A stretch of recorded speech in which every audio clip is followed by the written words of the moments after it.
할렐루야. 오늘 저희들 수예배는 요한계시록 11장 1절에서 14절의 말씀을 가지고 함께 은혜를 나누도록 하겠습니다.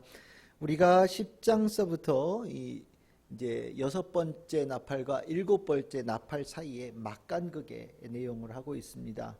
이 막간극의 내용들이 이제 우리가 이제 보시면 아시겠지만 이게 다 교회에게 하는 말씀이에요. 그러니까 이게 7인을 떼거나 7 나팔이 불거나 7 대접들은 세상에 관해서 얘기가 되어지는 거고요. 그 상황 사이사이에 교회에 향하여서 주는 메시지가 특별하게 이렇게 가로치듯이 이렇게 되어지면서 막간극처럼 이렇게 요한계시록에 들어갑니다. 그러니까 우리는 이 메시지들이 실은 7개 뭐 인을 떼거나 나팔을 불거나 대접의 재앙보다 훨씬 더 중요하죠. 우리가 믿는 자니까요. 우리가 믿는 자로 볼 때는 이런 나팔이 불 때 뭐 하나님께서 심판을 하실 때 세상의 3분의 1이 뭐 죽고 뭐 이런 일이 있을 때 교회는 과연 그럼 뭐 하느냐, 그때 그 과정에서 교회는 뭐 하느냐 궁금하잖아요.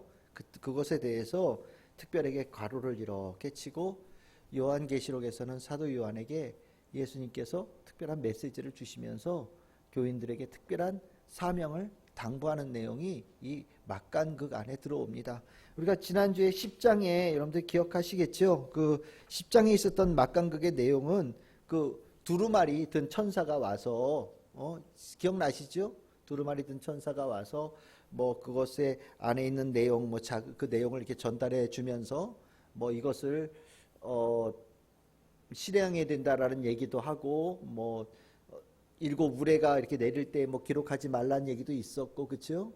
세상 끝에 가서 너희들이 이제 백성 나라 뭐 이런 족속들에게 가서 이 예언을 전해야 된다, 이런 이제 사명을 받잖아요. 그것이 첫 번째 이제 이 막간이 3개가 나오는데 첫 번째 긴 막간이었고, 오늘 읽었던 본문의 1절에서 2절은 두 번째 막간이에요. 그 막간의 내용이 뭐냐면 여러분들 1절에 보시면 4개라고 돼 있으니까 4개는 누구겠습니까? 사도 요한이죠, 그렇죠? 요한에게 이제 이어지는 얘기입니다. 전 두루마리를 주고 그것을 이제 먹어라 그렇게 얘기하면서 네가 가서 전해야 될 내용이다 이렇게 얘기를 하지만, 그것이 입에는 어땠어요? 꿀같이 다나 배에는 썼다 이렇게 돼 있죠. 이게 이제 입에 달다는 얘기는 정말 기다렸던 말씀이니까, 정말 사람들 괴롭히고 믿는 자들 괴롭히는 그 자들에 대한 심판의 메시지니까 얼마나 입에 달겠어요. 그 단 메시지를 내가 먹었다라고 얘기하는 겁니다.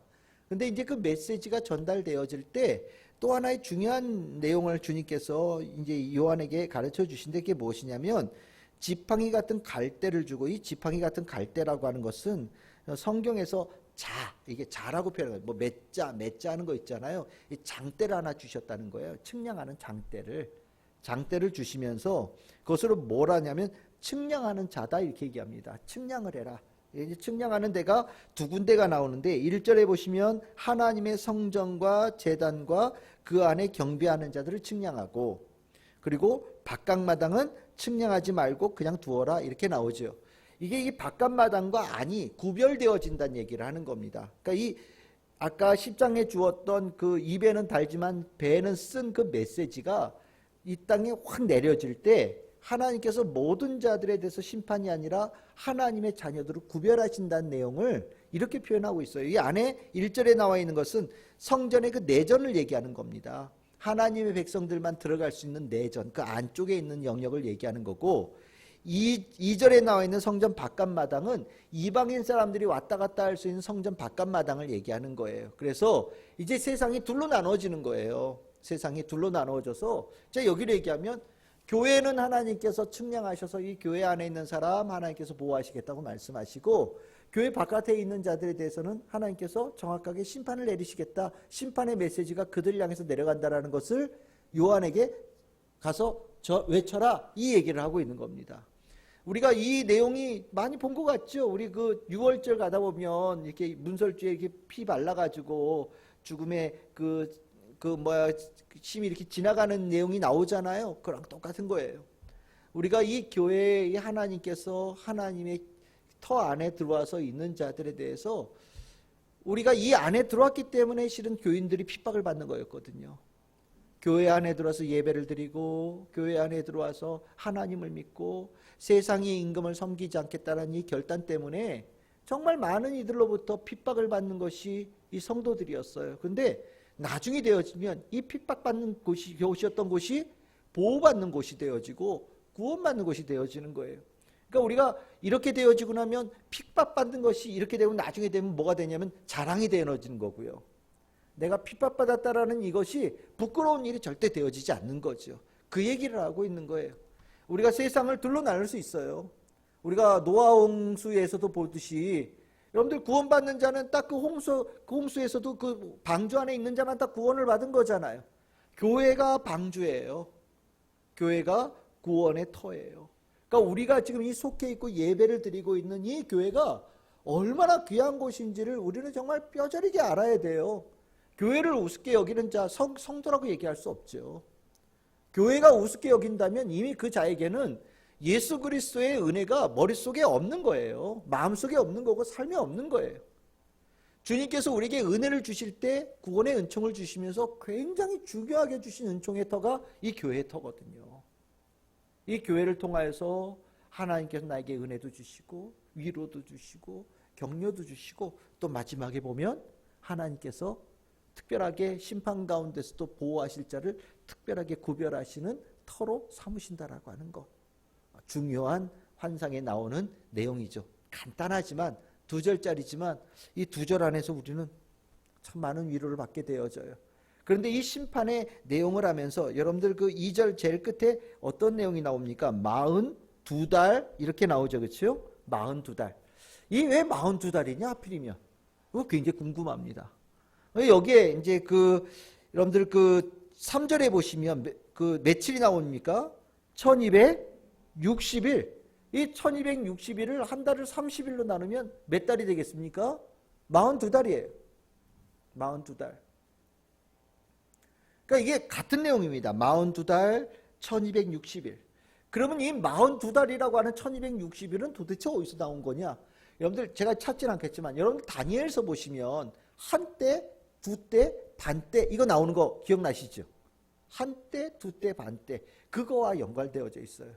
그러니까 이게 하나님께서 이 땅에 재림하시고 뭐 하나님의 뜻을 이루시는 그 날이 정해진 날이 있다라는 거거든요. 그 때라는 게 1년이냐? 그건 잘 모르겠어요. 근데 여기서는 어쨌든 그 때를 1년이라고 계산을 해서 이렇게 얘기한 것 같은데 정해진 때가 있다라는 거예요. 하나님께서 이 땅에 심판을 여기서 얘기하는 내용은 정해진 기간 동안 하나님께서 심판을 내리시겠다라는 거예요. 심판이 무한정 길지 않다라는 겁니다. 정해진 기간 동안 하나님께서 심판하신다. 그러면 왜 하필이면 42달이냐? 이 정도 아니면 사람들이 아마 정신 차리고 돌아올 때 마지노선쯤 되는 것 같아요. 예. 집 나가서도 집에 돌아오는 마지노선이 한 2년 반 되는 거죠. 예. 뭐 아주 신나게 놀다가도 정신 번쩍 차리고 돌아올 수 있는 기간이 한 그 정도 된다고 보시는 것 같아요. 대체적으로 그 정도 되지 않겠어요? 우리가 뭐 3년이면 이제 서당계가 풍어를 른다고 그러는데 보통 3년, 1242달 정도면 우리 안에 하나님께로 돌아갈 때가 되었구나 라는 생각을 갖게 되어지는 이런 시간으로 주님께서 정하셨던 것 같아요. 이 내용이 실은 되게 많이 나와요. 여러분들 이제 1장, 여기 11장에 지금 나왔잖아요. 12장에 가시면 아이를 낳는 여인이 한 명이 나오거든요. 그 여인이 용을 피해서 이렇게 하나님의 보호를 받는 기간이 한때, 두때, 반때다 이렇게 나와요. 또 여러분들 13장에 가시면 5절에 바다에서 올라온 짐승이 활동하는 기간이 42달이다 이렇게 나옵니다. 그러니까 이 42달 1260일이라고 하는 이 숫자는 이 계속해서 요한계시록에 거듭되어지면서 나오는 숫자예요. 다 같은 숫자예요. 같은 숫자가 되어지면서 어쨌든 지금 우리가 이 때가 어느 때라고 보시면 되냐면 예수님의 재림과 예수님의 재림 사이에 살아가는 때다라고 보통 얘기를 합니다. 우리가 살아가고 있는 때가 지금 42달 그 사이에 가는 거다. 그래서 뭐 숫자를 막 계산하는 사람은 이 숫자 가지고 이제 뭐 몇 월 며칠 막 계산하기도 하는데 다 부질없는 짓이에요. 예, 뭐 우리는 뭐 하루 같은데 뭐 우리는 1000년이 지났는데 하나님한테는 하루 같을 수도 있고 시간의 개념은 우리랑 하나님하고는 완전히 다르잖아요. 우리는 1년이라는 단위로 살지만 하나님은 1년의 단위로 안 살 수도 있어요. 예. 누구는 아이 그래도 1년은 봐줘야죠 라고 생각할지 모르지만 어떤 사람은 성질이 급해서 한 달밖에 못 봐주는 사람들도 있거든요. 그러니까 사람들마다 단위가 다 달라요. 다 다른데 하나님의 그 때라는 단위가 얼만큼 긴지는 우리는 알 수 없어요. 하지만 분명한 거는 하나님께서 정해놓은 기간이 있다. 예수님께서 다시 이 땅에 재림하는 그 때가 정해진 때가 있다라고 하는 것이 중요한 거예요. 우리는 그 정해진 때를 향해서 가는 거예요. 언젠지 모르지만 하나님께서 정해놓으신 그 때를 기다리며 주님의 재림에 오심을 기다리는 자가 성도들이란 말이죠. 그 재림에 오시는 날 우리는 기쁘죠. 우리가 만나 뵙고 싶던 그 예수님을 직접 볼 수 있는 날이고요. 이 땅의 수많은 불의함이 그 순간에 다 깨지는 날 아니에요. 오로지 주님의 의로움으로 온 세상이 통치되어지면서 더 이상 왈가왈부할 게 없는 거예요. 뭐가 옳으니 뭐가 틀리니 뭐 누가 옳으니 뭐 얘기할 필요가 없어요. 지금도 뭐 수많은 말들이 왔다 갔다 하잖아요. 뭐 이게 옳으니 저게 옳으니 내가 봐도 에이 저건 잘못한 것 같은데 그냥 뭐 뭉개고 같기도 하고 뭐 나중에 봅시다 뭐 이런 얘기도 하고 뭐 엉뚱한 얘기도 하고 하면서 막 사람들 사이에는 막 뭐 위록지만 있잖아요. 막 사슴도 우기면 말이 되고 뭐 아닌 것도 막 우기면 뭐 그런 내용들이 실은 우리 인간 세상에 살면서 뭐 기술이 좀 발전하면 좀 더 공정하고 조금 더 바른 데로 갈 수 있지 않을까라고 기대를 했었는데 실은 이게 요즘에 이렇게 보면 기술의 발전이 오히려 수많은 왜곡들을 낳는 것 같다라는 생각도 들어요. 전에는 사람들의 생각이 어떤지 몰라서 여론조사 참 이거 다른 사람들 생각이 얼만큼 많은지 알았으면 좋겠다. 열심히 통계했는데 요즘 들어서는 뭐 이 여론조사가 그렇게 다른 여론조사 같으면 뭐 하려고 하는지 알 수가 없어요. 도대체 뭘 어떻게 여론조사를 했는지 뭐 사람은 똑같은 사람한테 물어봤다는 것 같던데 아니 저렇게 다를 것 같으면 여론조사 할 필요가 없죠. 서로 그렇게 결과가 다른데 뭡니까? 기술의 오류예요. 의도적인 오류인데 그 사람들은 뭔가 계산을 가지고 만들었다는 거죠. 무슨 소리냐면 점점 거짓이 늘어나고 있어요. 우리는 아마 세상을 살아가면서 이거다 저거다라고 규정할 수 있는 게 점점 줄어들지도 몰라요. 뭐 요즘 같아서는 남자 여자도 잘 모르겠어요. 그죠? 예. 저 남자지. 남자로 태어났는데 여자도 되어지고 또 여자 됐다가 도로 남자도 오기도 하고 예? 그러니까 누군가는 남자라고 여자라고 부르지 말고 제3의 성으로 불러야 된다라고 얘기하는데 그것도 난 잘 모르겠고 예. 도대체 뭐가 어떻게 돌아가는지 제가 얼마 전에 한번 실수할 뻔했잖아요. 아줌마인 줄 알았어요. 보라색에 니트 입고 이렇게 모자 썼게 했는데 마스크를 썼으니 알 수가 있나요? 아저씨예요. 목소리가 얼마나 굵은지 깜짝 놀랐어요. 어휴, 잘못하면 실수할 뻔했죠. 아줌마 그럴 뻔했는데, 예, 아주머니 그럴. 어휴, 뭐 옷도 이제는 뭐 남자 여자 옷도 없고 알 수가 없으니까 우리가 이런 혼란스러움이 우리를 굉장히 피곤하게 만듭니다. 전에는 무엇이 옳은지를 알아가는 것에 대한 기쁨이 있었거든요.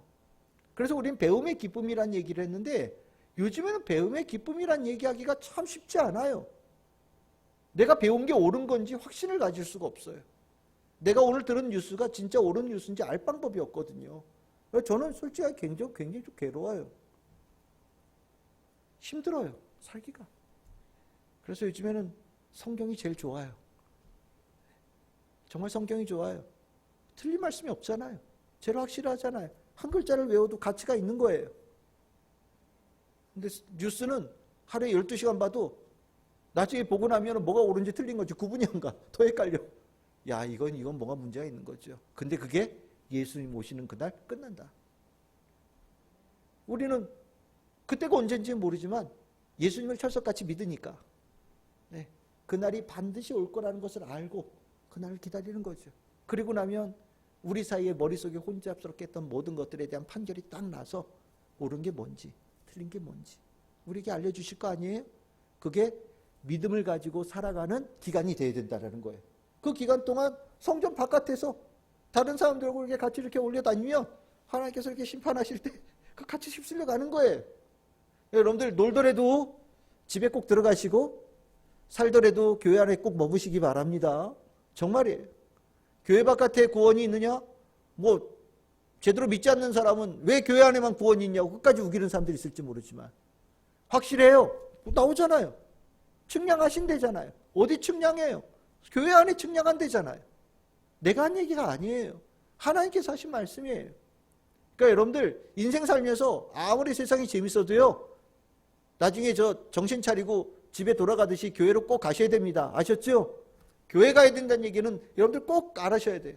여러분들 주변에 하여튼 여러분들 뭐 우리가 신앙생활 하면서 이런 모양 저런 모양 각자 개성대로 신앙생활 하지만 주일에는 죄인 되어진 모습이든 의인 되어진 모습이든 교회를 향하여서 그 발걸음이 옮겨지는 자는 주님의 은혜가 있으리라고 믿고 기대합니다.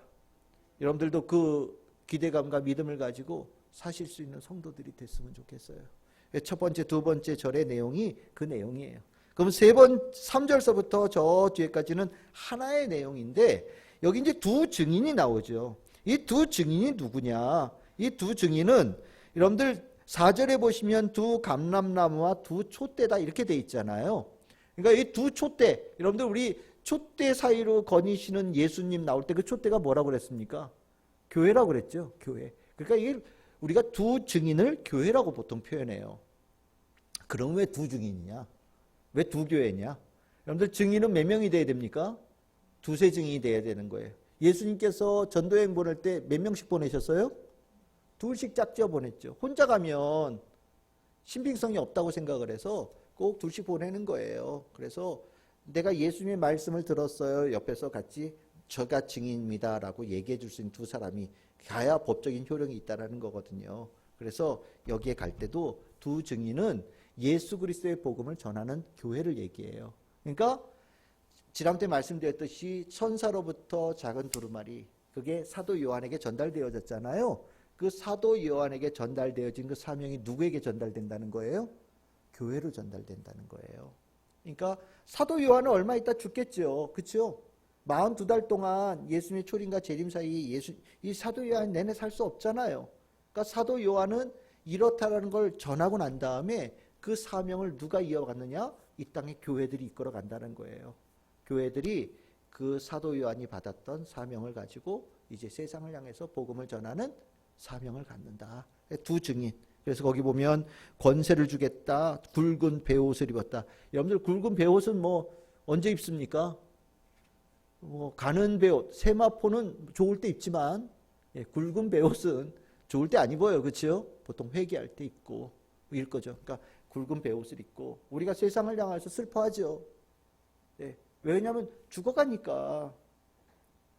우리가 세상을 보면서 저한테 참 좋겠다 이렇게 보지 않죠. 만약에 세상을 보면서 쟤네들 나는 지금 교회 다녀서 할 수 없이 교회 와서 예배 드리는데 야, 이 시간에 집에서 TV 보는 사람들이 진짜 행복하겠다. 그건 뭐가 잘못된 거예요. 그렇죠? 그건 잘못된 거예요. 우리는 예수님께서 우리에게 주일이라고 예배의 시간을 주시고 또 이렇게 은혜의 시간을 주실 때 그것을 사모하면서 이 자리에 나와 있는 걸 정말 특별하게 은혜 받은 자의 특권이다라고 생각하면서 이 자리에 있는 거고, 우리는 여기서 예배 드리지만 마음 한구석에는 내 사랑하는 사람들이 함께 예배 드리지 못하고 세상 속에서 쾌락을 즐기고 그 어둠 속에 있는 것에 대해서 마음 아파하면서 예배를 드리는 겁니다. 그렇죠? 여러분들 다 그렇게 예배 드리시죠? 그게 바른 마음이에요. 이 교회가 굵은 베옷을 입었다는 얘기는 무엇이냐면 우리가 주님 안에 있어서 감사하죠. 감사한데 우리의 마음은 내가 구원받은 것으로 끝나는 것이 아니라 세상에 구원받지 못한 자들의 마음이 가야 된다는 얘기를 하고 있는 겁니다. 그러면서 그 마음을 가지고 복음을 전한다. 그 복음을 전할 때 주님께서 권세를 주셔서 5절에 보시면 뭐 입에서 불도 나오고요. 그 다음에 6절에 보시면 비도 안 오고요. 뭐 물이 피가 되어지기도 하고, 이거 엘리야의 이야기, 모세의 그 나일강의 그 피로 변하는 이야기, 이거 다 섞여 있는 거잖아요. 그러니까 구약 성경에 가장 위대한 사람 둘을 꼽아라 그러면 모세와 엘리야예요. 왜 그렇게 얘기를 하냐면 여러분들 구약 성경을 셋으로 나누면 율법서, 예언서, 성문서 이렇게 나누거든요. 율법서의 대장이 누구냐? 모세예요. 예언자의 대장이 누구냐? 그러면 엘리야를 꼽거든요. 그래서 구약 성경에서 위대한 인물 그러면 둘, 그리고 이제 거기 정치적인 가치로 얘기한다면 이제 다윗이 들어가는 거예요. 다윗 솔로몬이 들어가는데 이 두 사람은 굉장히 중요해요. 근데 이 하나님께서 쓰시는 사람의 권세를 누가 갖는다? 교회가 갖는다. 그러니까 세상을 향하여서 그런 하나님께서 위대하게 쓰신 자가 하는 그 일을 교회가 하고 있다라는 자부심을 가져야 되는 거예요. 우리가 세상을 향해서 헛소리하면 안 돼요. 우리가 세상을 향해서 쓸데없는 소리하면 안 돼요. 우리는 모세와 같은 사람들이에요. 우리 엘리야와 같은 사람들이에요. 하나님께서 특별하게 구별하셔서 우리에게 특별한 사명을 좀 받은 사람들이거든요. 그래서 정말 주님께서 맡기신 그 말을 가지고 세상을 향해서 담대하게 전할 수 있어야 돼. 그 말 한마디는 비록 재앙일지라도 이 재앙을 통해서 주께서 구원을 이루어가시는 통로가 되기를 소망하는 마음으로 그 일을 해야 된다는 거예요. 대단한 권세죠. 교회 쉽게 보면 안 돼요. 여러분들 다니면서 교회 조그마한 교회들 어디 지하에 있는 교회들 겉으로 보기에 간판도 깨져 있는 것 같고 별 볼 일 없어 보이죠. 우습게 보지 마십시오. 제가 늘 얘기하지만 여러분들 어디 지방에 가거나 고향에 가거나 어디 방문해서 어떤 교회 갈 때 여러분들 그 교회 가서 그 교회 목사님 귀하게 존귀하게 여기시길 바랍니다. 그리고 그 교회에 있는 성도들 정말 존귀하게 여기시길 바라요. 큰 교회 성도들보다요 작은 교회 섬기면서 그 교회 지키는 성도들이 얼마나 귀한지 몰라요. 그 마음이 바른 성도의 마음이에요. 바른 성도의 마음. 그 사명을 지키기 위해서 얼마나 고생해요. 내가 정말 예수님 안 믿으면 지하교회에서 그 목회하고 싶겠어요?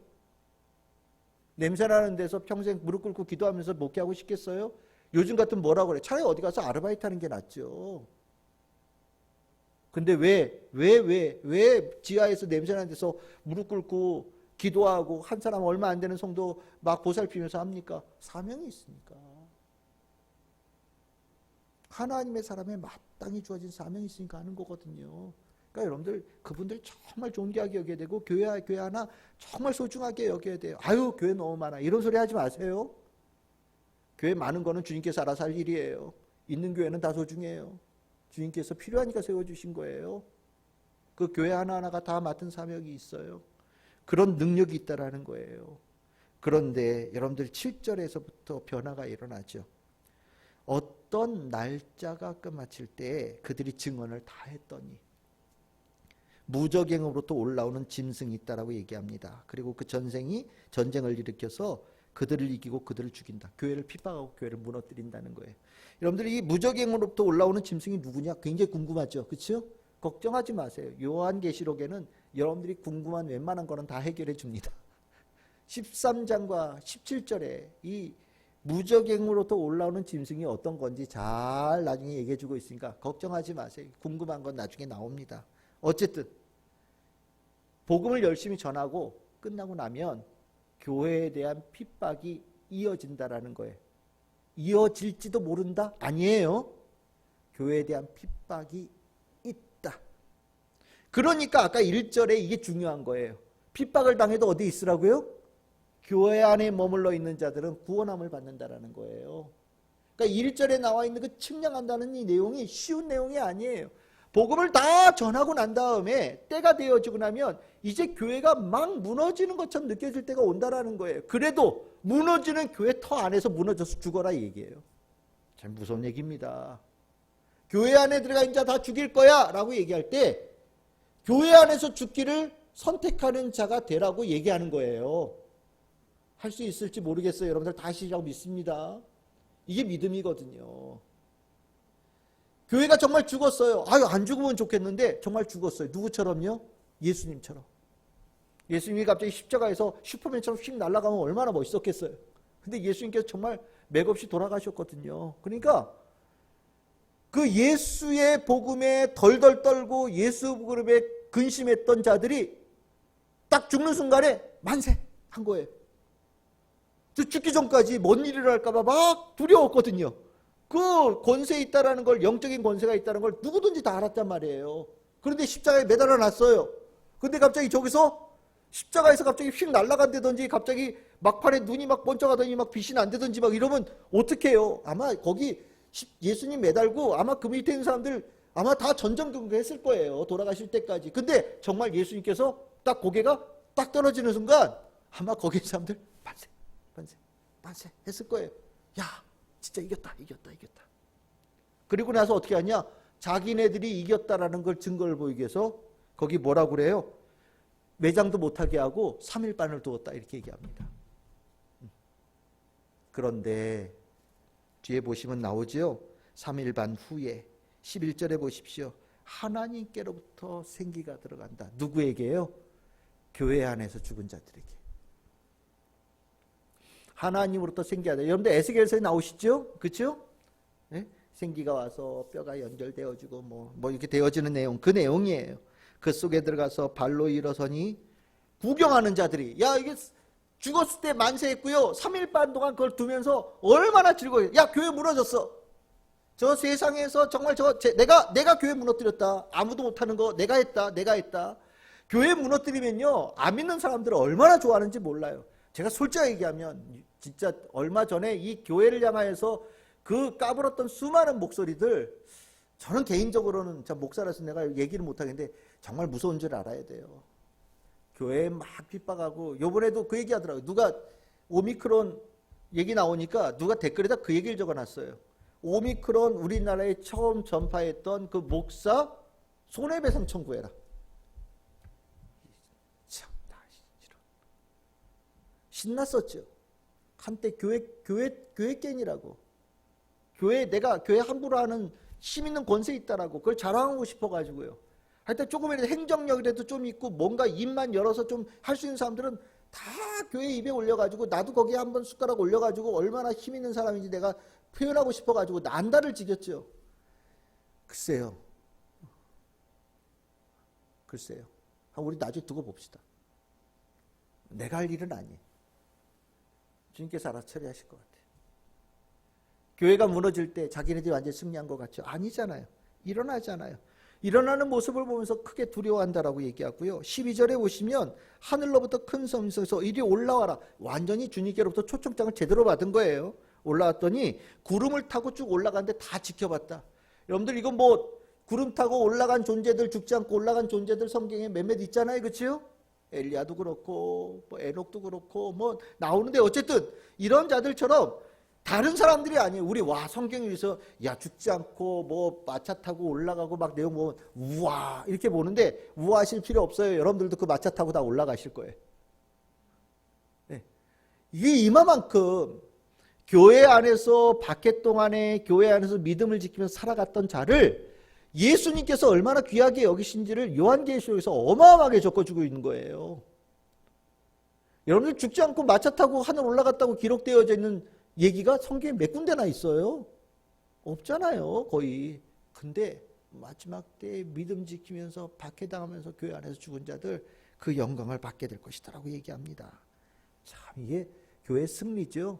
그러니까 이 두 증인에 대해서 얘기하시는 거예요. 너희들이 권세를 가지고 복음을 전해야 된다. 그 복음을 전할 때 너희들에게 내 권세를 단단하게 주겠다. 대신 너희들이 다 전하고 나면 너희들은 100% 박해를 받을 것이다. 100% 박해를, 중요한 거예요. 100% 박해를 받을 것이다. 교회 다니는 것 때문에, 믿음 가진 것 때문에 100% 교회 너희들 박해를 당할 것이다. 하지만 그럼에도 불구하고 교회 안에 있는 자가 구원받는 자다. 참 이게 숫자가 얼만큼 될지 모르겠지만 우리가 이렇게 나눴으니까 여러분들 박해가 오면 더 교회 안으로 모여야 되는 거예요. 설령 제가 없더라도 여러분들은 이 말씀에 대한 기억을 분명히 가지고, 여러분들이 믿음에 대한 박해가 있을수록 교회 안에 여러분들이 모여서 주님 앞에 예배드리는 성도들이 다 되셔야 됩니다. 그게 우리가 이 말씀을 통해서 깨달은 진리의 귀함이에요. 우리 이거 알려고 성경이 있는 거예요. 여러분들이 결단하십시오. 내가 나중에 이런 일이 있을 때 꼭 교회로 달려온다. 이 결단이 여러분들이 꼭 있어야 돼요. 여러분들 그날 13절에 보시면 이 내용 참 중요합니다. 그때 큰 일이 일어나서 성의 몇 분의 1이 무너져요? 10분의 1이 무너져요. 지진에 죽은 사람이 7천이에요. 10분의 1이 죽었는데 7천이래요. 근데 참 이 말씀 참 재밌어요. 그 남은 자들. 그러면 7천이 10분의 1로 죽었으니까 남은 자들은 몇 명일까요? 6만 3천? 그렇죠? 10분의 9? 뭐 비율로 따진다면, 네. 근데 뭐 했대요? 두려워하여 영광을 하늘에 하나님께 돌리더라. 이 내용이 뭐냐? 영광을 하나님께 돌린다라는 것이 진짜 회개했다는 거냐? 내가 하나님 믿겠다고 예수 믿겠다고 선언한 거냐 아니면 두려워서 그냥 떤다라는 걸 얘기한 거냐에 대해서 논란이 있어요. 이건 논란이 있어요. 그런데 앞에는 죽었대잖아요. 그렇죠? 앞에는 분명히 죽었대잖아요.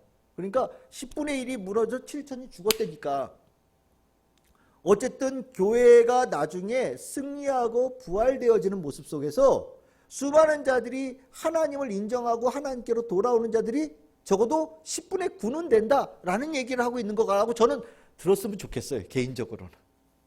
예, 이게 제 바람이에요. 이게 논란이 있다 보니까.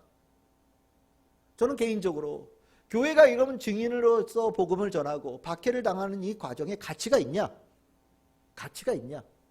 가치가 있다는 거예요. 왜요? 10분의 9가 돌아오잖아요. 10분의 9가 돌아오잖아요. 나팔이 막 부는데 재앙이 막 일어나는데 하나님 믿지 않는 자들에서 막 거침없이 막 재앙이 일어나는데 그 가운데 이 기간 동안 두 증인으로 섰던 교회들의 이 사역을 통하여서 주께 돌아오는 자들이 있다는 거잖아요. 그렇죠? 얼마나 귀해요. 우리가 하고 있는 이 사역이 우리의 구원만을 위한 게 아니라 정말 이 땅에 10분의 9가 살아날 수 있다면 이 땅에 10분의 9가 우리를 통하여서 살아날 수 있다면 할 수 있잖아요. 그렇죠? 할 수 있잖아요.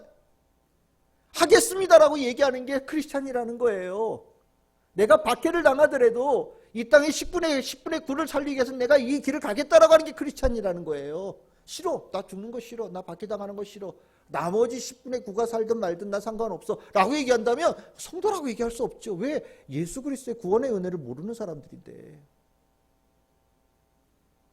저는 이 말씀이 참 좋아요. 아, 우리의 사역이 우리가 이 땅에서 사역을 죽었을 땐 끝났다고 생각할지 모르지만 우리가 이 땅에서 한 사역이 반드시 결실이 있구나. 반드시 결실이 있구나. 얼마나 귀해요. 여동환 목사 참 즐거운 교회에서 여러분들 모시고 사역해요. 이런저런 모양으로 열매가 있겠죠. 하지만 우리가 한 사역이 나중에 우리가 끝나고 난 다음에도 계속해서 영향이 남아서 이 땅에 있는 사람들이 10분의 9의 구원이 일어나는데 우리가 일익을 담당한다. 와우, 야, 그야말로 진짜 멋있는 거 아니겠어요? 우린 그 마음으로 사역하는 거예요. 오늘은 손에 쥐는 거 없고, 올해는 눈에 보이는 거 없고, 올해 우리 지금 당장은 뭐 당장 내가 뭔가 한 것처럼 보이는 게 아무것도 없을지 몰라도 우리가 하나님의 명령을 받아서 예수의 명령을 사역한 것은요, 반드시 성령의 역사가 일어나요. 이 일을 하는 건 우리가 하는 게 아니죠. 그래서 아까 뭐라고 그래요? 두 감람나무가 성령이에요. 이게 스가랴서의 성령 얘기하거든요. 성령에 힘입어서 이 교회가 주님에 맡겨진 사역을 할 때 놀라운 역사가 일어난다. 우리가 이 그림을 머릿속에 그릴 수 있으면 오늘 우리가 신앙생활하는 것, 그리고 오늘 우리가 교회를 지켜가고 교회를 세워가고 교회를 구원의 방주로 든든하게 세워져 가는 것에 대한 가치를 우리는 분명히 그릴 수 있다는 생각이 듭니다. 어떻습니까? 여러분들 마음에 이 성도로서의 가져야 될 이 사명감이 이렇게 뭐라고 감격, 감동, 막 불끈 올라오는 이 뜨거운 열정이 일어나십니까? 내가 오늘 사역하는 것에 대해서 주님께 지켜보시고 내가 오늘 신앙생활하는 것을 통해서 주께서 영광 받으시고 합당한 열매를 맺으실 거라는 그런 확신이 생기십니까? 그 생각으로 우리가 사역합시다. 그리고 신앙생활합시다. 우린 거저하는 거 아니에요. 오늘 우리가 우리끼리 예배 드리지만 아니죠. 여러분들을 통해서 더 많은 일들이 일어날 거예요. 혹시 알아요? 제가 오늘 설교를 통해서 성령의 역사가 여러분들의 심령에 들어가면 여러분들이 정말 놀랍게 바울처럼 주님의 복음을 전하는 전도의 역사가 일어날지 누가 알겠습니까? 성령께서 하시는 일은 알 수가 없죠. 다만 우리는 맡겨진 일 최선을 다할 뿐입니다. 오늘 이 말씀이 여러분들 심령에 깊이 들어가서 여러분 기도하실 때 큰 힘을 내어서 기도하시는 우리 참 즐거운 교 성도들 다 되시기를 주님의 이름으로 축복합니다.